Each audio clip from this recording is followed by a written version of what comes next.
6 అడుగుల వినాయక ప్రతిమను తీసుకొచ్చాము. ఈరోజు మేము మా గణపతికి పూజలో కూర్చున్నాము.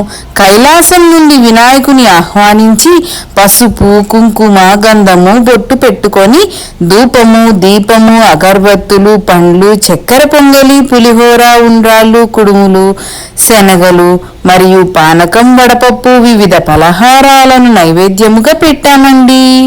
మరియు వివిధ రకాలైన పత్రి, గరికతో పూజ చేశాము.